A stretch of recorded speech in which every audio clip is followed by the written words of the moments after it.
हाँ जी, ये क्या चीज़ है? मंथू। मंथू। इसको मोमो नहीं कहते?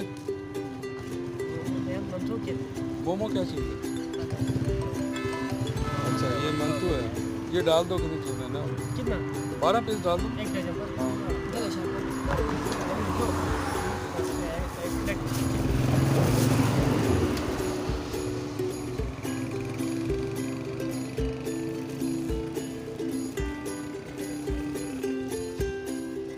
इसमें क्या डालते हैं? प्याज और गोश्त। गोश्त कौन सा होता है? वो भी मिल जाए, हलाल हलाल हो कोई हो। हलाल हो। अच्छा, ये डाल। ये क्या सिरका? सिरका और मरीच। जो इसमें डलता है वो डाल दो। मरीच डाल।